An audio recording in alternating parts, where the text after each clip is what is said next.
పేషెంట్కి మెసేజ్ ఇవ్వాలి. ఇలా ఎందుకు విడదీయాలి అంటున్నాం అంటే, ఒక నలుగురు ఉన్నారు అనుకోండి, నలుగురు ఫైవ్ స్టేషన్కి ఫోన్ కొడతా కూర్చుంటే మాకు ఫోన్ రాదు, వచ్చి లైవ్ వీడియో వస్తాయి, ఇక్కడ పని కూడా జరగదు. అందుకని అట్లా ఉంటుంది కాబట్టి ఒక్కొక్కరు ఒక్కొక్క పని చేయాలి. ఒక ఇద్దరు వచ్చి మొత్తము అందరినీ ఎవాక్యుయేషన్ చేయించాలి. అంటే ఇక్కడ ఫైర్ అవుతుంది, అందరూ వెళ్ళిపోండి. అట్లాగా ఇంకొక ఇద్దరు వచ్చి ఐసీయూలో ఉండే పేషెంట్ని బయటకు తీసుకొచ్చేదానికి, ఇంకొక ముగ్గురు వచ్చి జనరల్ వార్డులో ఉండే పేషెంట్ని బయటకు తీసుకొచ్చేదానికి, గర్భిణీ స్త్రీలు ఉంటారు వాళ్ళని తీసుకొచ్చేదానికి లేడీస్ నర్సులు. అట్లాగా మన వాళ్ళే ఫస్ట్ ఆఫ్ ఆల్ ఒక ప్లాన్గా, అంటే జరగకూడదని మేము అందరూ కోరుకోవాలి. కానీ ఒకవేళ ఇప్పుడు జరిగితే మనం దాన్ని ఎట్లా ఫేస్ చేయాలి? మనం తెలుగుగా ఉండాలంటే దేవుళ్ళు మేము వెళ్ళిపోయిన తర్వాత దేవుళ్ళని వదిలేసేయకుండా మీరే ఎవరైనా ఇనిషియేట్గా తీసుకొని కనీసం ఇదిగో ఈ నలుగురయ్యా ఇట్లా అగ్నిభావం జరిగితే వీళ్ళున్నారు, మీరు పోయి ఆర్పండి.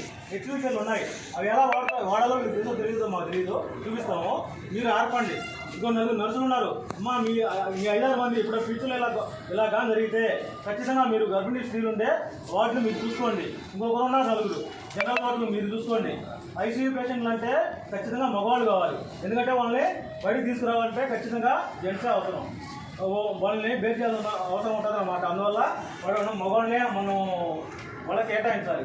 ఇట్లాగా మనమే ఒక ప్లాన్గా ఒక టీంని ఏర్పాటు చేసుకుంటే భవిష్యత్తులో ఇక్కడే కాదు, వాళ్ళు ఎక్కడ పనిచేస్తున్నా సరే ఇదే ప్లాన్ని అమలు చేస్తే మన ప్రజల యొక్క ప్రాణ నష్టాన్ని మనం కాపాడే వాళ్ళు అవుతాము. ఇవి సపోజ్ అండి, ఐసీయూలో అగ్ని ప్రమాదం జరిగింది అనుకోండి. ఐసీయూలో అగ్ని ప్రమాదం జరిగితే మనకి మంటలు ఆర్పాలని మనకు ఉంటుంది. కానీ మనం మంటలు ఆర్పేది ఇవే కదా, వీటిని ఎలా తీసుకోవాలి అని చెప్పి ఇలా వాటర్ తెలియకపోతే దీన్ని తీసుకోపోయి మంటలు వేస్తే మంటలు ఆరిపోతాయండి. మంటలు ఆరిపోయాయి కదా, దీన్ని తీసుకుని మంటలు వేస్తే మంటలు ఆరిపోతాయా? దాన్ని ప్రాపర్గా ఎట్లా యూజ్ చేయాలని తెలియాలి. ఇంకో విషయం ఏంటంటే, దీన్ని CO2 ఎక్స్టింగ్విషర్ అంటారు, దీన్ని DCP ఎక్స్టింగ్విషర్ అంటారు. ఈ CO2 ఎక్స్టింగ్విషర్ని మన హాస్పిటల్లో ఎక్కడ అగ్ని ప్రమాదం జరిగినా సరే, అది ఎలక్ట్రికల్ వైర్ అయినా సరే, ఇంకా ఏ వైర్ అయినా సరే హ్యాపీగా దీన్ని వాడుకోవచ్చండి. వాడుకుంటే దీనిలో ఉండేది కార్బన్ డైఆక్సైడ్ కాబట్టి ఆక్సిజన్ కట్ అయితే ఆటోమేటిక్గా మంటలారిపోతాయి. కాబట్టి ఈ కార్బన్ డైఆక్సైడ్ అక్కడ పోవడం వల్ల ఆక్సిజన్ కట్ అయి మంటలారిపోతాయి.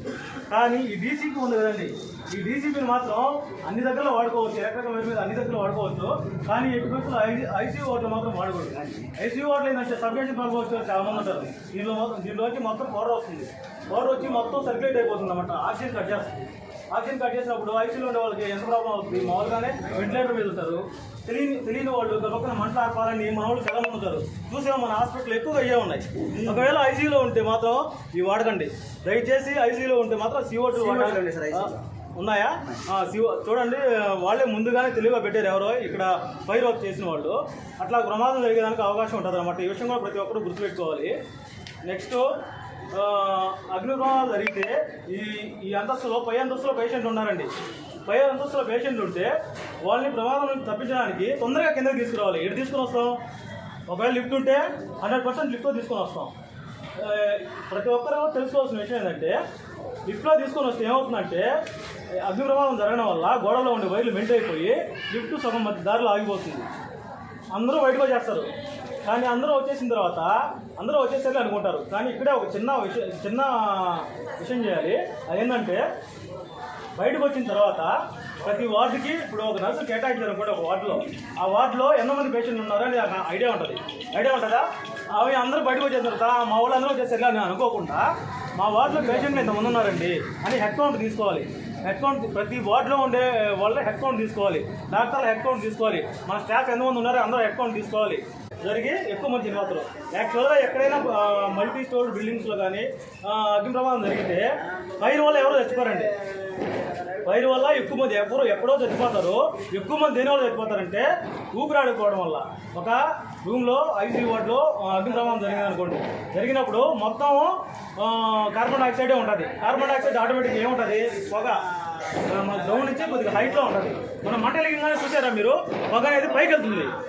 మొత్తం మనం కూడా మనకు అవగాహన ఉన్నా కానీ హడావుడిలో నిలబడుకొని దాన్ని బాగా ఇన్హేల్ చేసి మనమే కలుదికి పడిపోతాం. పేషెంట్లు కూడా అట్లాగే జరుగుతారు. కాబట్టి ఎప్పుడైనా సరే అగ్ని ప్రమాదం జరిగినప్పుడు క్లోజ్డ్ రూమ్లో మనం ఏం చేయాలంటే డౌన్ పొజిషన్లో పనుకోవాలండి. డౌన్ పొజిషన్ మీకు ఎక్కడైనా సరే లైఫ్లో ఉపయోగపడుతుంది. డౌన్ పొజిషన్లో పనుకుంటే కిందంతా మొత్తం స్పేస్ కనిపిస్తుంది, మనకు ఆక్సిజన్ తీసుకోవచ్చు. మనము ఎటు దారిలో చూసుకొని ఆ దారిలో నుంచి బయటకు వచ్చేయచ్చు. ఇంకో విషయం ఏంటంటే అట్లాగా స్టాంపీడింగ్ వల్ల ఇంకో విషయం ఆ విధంగా కార్బన్ డైఆక్సైడ్ తీసుకోవడం వల్ల మళ్ళీ వచ్చి స్టాంపింగ్ అంటే తొక్కిసలాడడం వల్ల ఎక్కువ మంది చనిపోతారు. తొక్కిసలాట జరగకుండా ఫస్ట్ ఆఫ్ ఆల్ ప్రిఫరెన్స్ ఎవరైనా లేవలేని వాళ్ళు ఉన్నారు వాళ్ళు ముందుగా తీసుకురావడం, చిన్నపిల్లలు ఉన్నారు, గర్భిణీ స్త్రీలు ఉన్నారు వాళ్ళు ముందుగా తీసుకురావడం, అందరికీ ఎవాక్యుయేషన్ ఇక్కడ ఉండే వాళ్ళే వచ్చిన పేషెంట్లకు కానీ వాళ్ళకి ఎవాక్యుయేషన్ అని కల్పించకూడదు. మీరే పారిపోయారు అనుకోండి వచ్చిన వాళ్ళు బలవుతారు. ఓకేనా. నెక్స్ట్ వచ్చి ఏసీలో అగ్ని ప్రమాదం జరిగినప్పుడు మనం సింపుల్గా ఈ కార్బన్ డైఆక్సైడ్ కానీ డీసీపీని కానీ ఉపయోగించి మంటలు ఆపవచ్చు. కానీ నాకు మంటలు ఆపాలని ఉంది, దీన్ని ఎట్లా వాడాలో తెలుసు, ఇదే ఉన్నాయి అనుకోండి, దీన్ని ఎట్లా వాడాలో తెలుసు, దీన్ని వాడే విధానం తెలుసుకోకపోతే ఏం చేస్తారంటే ఆడికి వెళ్ళి నొక్కుతారండి. నొక్కిన తర్వాత బాగా నొక్కుతారు, నొక్కిన తర్వాత ఇదేదో పని చేయడానికి పారేస్తారు. కానీ ఇది పని చేస్తుంది. ఎలా చేస్తుంది చూడండి. ఫస్ట్ ఆఫ్ ఆల్ దీన్ని సీల్ ఓపెన్ చేయాలి. సీల్ ఓపెన్ చేసిన తర్వాత ఒక పిన్ ఉంటుంది, దాని సేఫ్టీ పిన్ను. ఎందుకంటే ఎందుకు పెట్టారంటే ఎక్కువ పెట్టేటప్పుడు కూడా ఒక నొక్కున్నాం అనుకోండి మొత్తం అయిపోతుంది బయట. అందువల్ల సేఫ్టీ పిన్ అనేది ఒకటి ఇస్తారు, పెడతారు. దీన్ని సేఫ్టీ పిన్ చేసిన తర్వాత అగ్ని ప్రమాదం కనీసం అదిగోండి అక్కడ జరుగుతుంది. అక్కడ జరుగుతున్నప్పుడు నేను ఇక్కడే ఓపెన్ చేసేది. ఓపెన్ చేసినప్పుడు నేరుగా అక్కడికి తీసుకోపోతా. ఇక్కడ నుంచి అక్కడికి తీసుకోవాలి. దీంట్లో ఉంటుందా, దీంట్లో ఒక 5 kgs మాత్రమే ఉంటుంది. చాలామంది చాలా దగ్గర చేసే పొరపాటు ఇదే హడావిడిలో ఇక్కడి నుంచి ఆపరేట్ చేసుకుని అక్కడికి వెళ్తారు. అక్కడికి వెళ్ళవా మొత్తం అయిపోద్ది, మంట అనేది ఎక్కువ అయిపోతుంది. ఇప్పుడు ఫస్ట్ ఆఫ్ ఆల్ ఇది ఎక్కడ జస్ట్ అట్లాగా మనం ఉపయోగించవచ్చు. దీన్ని 2 days అలా ఉంటాయి. సపోజ్ మనం వంట చేస్తామన్నప్పుడు మన ఇంట్లో కానీ ఇంకెక్కడైనా సరే మన హాస్పిటల్కి సంబంధించిన వాతావరణంలో కూడా మనం భోజనం పెట్టే ఉంటే అక్కడ కూడా వంట చేస్తూ ఉంటారు. అక్కడ ఏమైనా అగ్ని ప్రమాదం జరిగితే ముందు మనం ఏం చేస్తాం, సిలిండర్ అంటుకోగానే ఓయమ్మ చెప్పి ఒక ఎగిరి పారిపోతాం. పారిపోయి అక్కడ అసలు ఏం జరుగుతుందో కూడా చూడం. ఫస్ట్ ఆఫ్ ఆల్ పర్టికులర్ గమనించినట్లయితే ఒకవేళ పైపు ఊడి ఒకవేళ మంట వస్తుందేమో అప్పుడు రెగ్యులేటర్ కట్ చేసి సరిపోతుందిగా, కానీ అది కూడా చూసుకోరు, ముందు నుంచి పారిపోతారు. ఒకవేళ అట్లా కాకుండా అక్కడ ఇంకా ఫైర్ అవుతుంది, ఇట్లాంటిది ఇంటికాడైనా సరే 2 kgs 3 kgs అలా ఉంటాయి మేడం. దాన్ని పెట్టుకున్నట్లయితే ఇంటి దగ్గర ఉంటే అలా అప్లై చేస్తే మంట ఆరిపోతుంది.